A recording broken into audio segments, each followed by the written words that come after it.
stretch, everybody. Last 15 minutes, maybe a little bit less than that. I'm going to offer some concluding remarks based on my notes, as I mentioned earlier. The opportunity here for me as MC during the day is I get to listen in the background. Every once in a while, I get to nudge the moderator through the chat. I like to listen to the audience, listen to everybody who's been out there absorbing these things, and then help from the background in order to do things. That's allowed me the privilege of being able to take a few notes. So what I'm going to do is kind of do a top to bottom here.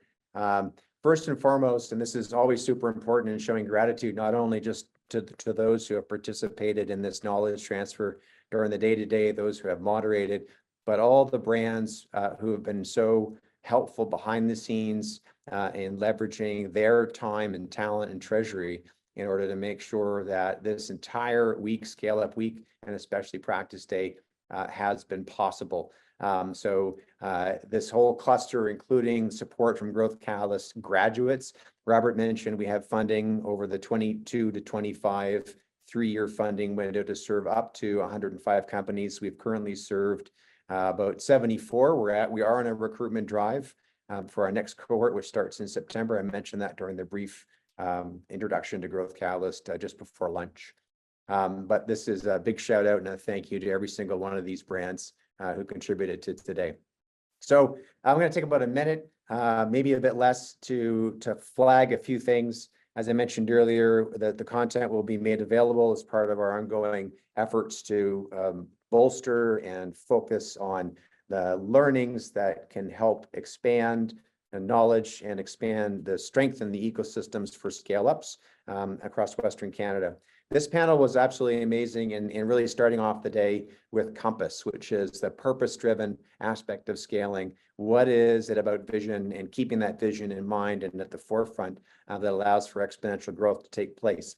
And what was lovely about this panel is that they brought this lens from a for-profit business structure lens, a not-for-profit business structure lens, briefly touched on cooperatives as that sort of third way of corporately structuring a business, and brought up B Corps as a way of holding for-profit businesses to task on social purpose, not just financial returns. The purpose or the value of having great storytelling on the team as a way to express that vision and strategic messaging came forward. The importance of metrics internally, not just for team performance and KPIs, but also measuring impact that the business makes within their community was emphasized. And then, of course, these companies that are part of this circle, at least, are distinguishing themselves from the transactional sort of commodity-based approach, which is still occupies many of the markets and the businesses that you know in the world, but in the context of scaling rapidly, go farther and go faster with purpose leading the way. The next panel really talked about the idea of learning from the journeys of others and always the importance of having a coach in order to help you. And it could be a peer-based coach, could be an accountability buddy, but some way and means of learning from others in that context. So this panel was fantastic about sharing their stories about how they personally believe that they transformed from being that entrepreneur, the startup-oriented individual, to realizing the size of the business got to be so substantial that it really was about them being more in that CEO seat and distinguishing that from board chair and or majority shareholder. So they learned from each other. They learned from their networks. It was wonderful to hear them talk about ways and means of saying yes, if you will, and being super focused. The one quote from Tara Proscu that I really loved was really being protective of the energy around you and how that really needs to be forward focused, absolutely positive, and helping you, not dragging you down in any way, shape, or form. The next panel was really more of an interview, and two fantastic tech entrepreneurs who have contributed in their own right to the community. There was an example in thinking, and this is really about demand generation. If you want to look at an equation, demand generation over everything else. The importance, especially in early stages of not just starting, but scaling up making sure that the effort is put into demand generation. And the contrast here was you get your first 9 customers. It takes you into the 7 digit figure for revenue, but it's not that you need 90 in order to get to the next level. If you're going to grow exponentially, you need 900. And what does it take to do that? The 2 of them also talked a little bit about evolving beyond the founder or founders being the chief sales officer, if you will, and the benefit of thinking about hiring multiple people into a team-based or multiple personality types or skills-based when hiring into that sales capacity role. Really being specific about discipline, time-boxed outcomes, what is required after 1 month, after 3 months, goal being about outcomes, not necessarily outputs and process measures, but the importance of both really being in place. Very dynamic conversation around, I'll say creativity, but if you think about creativity in the context of living within constraints and how constraints help you shape the creative process and your ability to drive decision-making, this panel talked about harnessing your vision, but also the business model that you have, perhaps multiple business models that you're testing at the same time, and then talent. One of the great phrases from John was, at a certain point in time, you talk about how are we going to do this? How are we going to do that? When it starts to turn into who can we hire to help us do this? Who can we partner with in order to help us do that? We started to get more serious about things. Both Brad and John, and Alice, all spoke quite nicely and emphasized the importance of growth via profitability. The more control you have about your growth is based on the free cash flow that you're putting out, and the profitability metric being a proxy to that. Also, they talked about inflection points and understanding cost structures. The big case here is you don't scale to an international market. You expand to a new jurisdiction. You learn and you retest your ICP. And then those evidence points give you justification to then plant and grow and scale from there. But don't forget, you can't make the assumptions that you have in growing in your home market when you expand to a new market.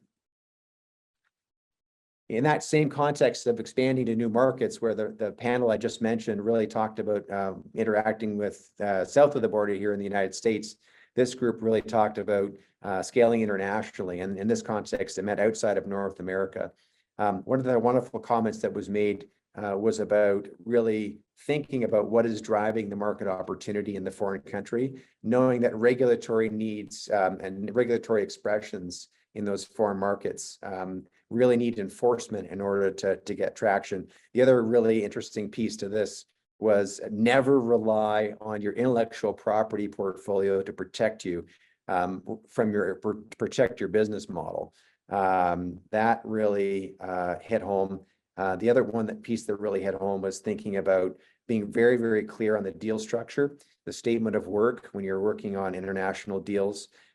Take a lot of time to build trust and to build a channel partner in order to do business locally in those foreign markets. But when you get into the deal structure itself, really be clear on what milestones and milestone payments look like, payments and conditions, so that you get what you think you're going to get, and you can ensure the rest with partners like EDC. 2 more to go here. Capability was this panel really focused on talent.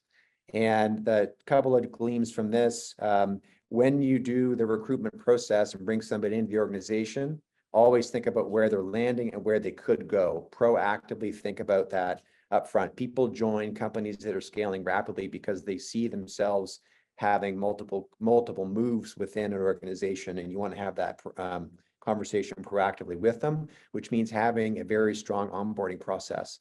The other comment that was made was really, when you look at a matrix of a kind of high, low, you want to hire somebody with high skill, but more importantly, with high will, because that helps you overcome the challenges of needing to be flexible and not always needing to be right when you're scaling a business. The last comment was around capital. And capital is the panel that just finished. The key gleanings from that, this particular panel talked about acquisitions, more about what does it mean to be on the sell side or the buy side, doing transactions. What does the due diligence process actually look like? 5 particular buckets around due diligence, whether as a buyer or a seller: commercial or operational, number 1. Number 2, financial performance. Does it really do as intended or as displayed on the projections or on the reality of the statements, audited or otherwise? What are the industry and specific risks, including intellectual property? Number 4, if it's a B2B client, are there cyber risks that you need to be considering around it? Is there insurances around that? And then lastly, historical legal risks. Are there any liabilities that haven't been uncovered? This panel talked a lot about evaluation, and I'll encourage you to actually look at the details of that panel and we make that available. But the importance of signing the confidentiality agreement was emphasized where possible, and then having upfront planning into what post-acquisition integration actually looks like in order to ensure that there's a successful integration post-acquisition.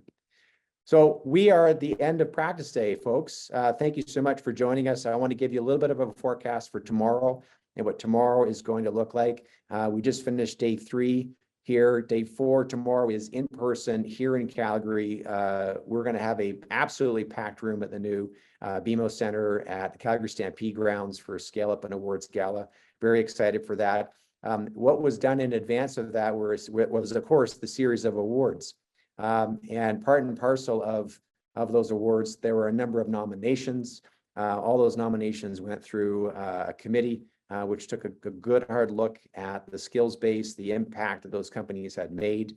And we're happy to say that there are a number of winners that we will celebrate. We've already celebrated online. Here are the celebrated winners for this year's ScaleUp Awards: Zayzoon, Tallgrass Ventures, Cool IT Systems, CarePros, Good Lawyer, Zeno, and Catharos. We will see them on stage tomorrow.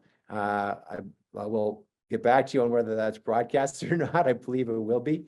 But certainly the best place to be is having a seat in the room. You can still participate in this, however, because we have People's Choice Awards, and these are the awards candidates. In 2 seconds, I'm going to give you the QR code. Grab your phones. We're going to give you the QR code so that you too can have a vote in People's Choice Award for a ScaleUp of the year. Ready? Grab your phone, turn the camera on. Please use this QR code for your selection of People's Choice Awards. And voting is open. Voting will remain open. We will announce this tomorrow from stage. And with that, I am going to sign off and say thank you. If you have any questions, please connect with us using either the website, this email address, on LinkedIn. I'm Peter Fenwick. Have a great night.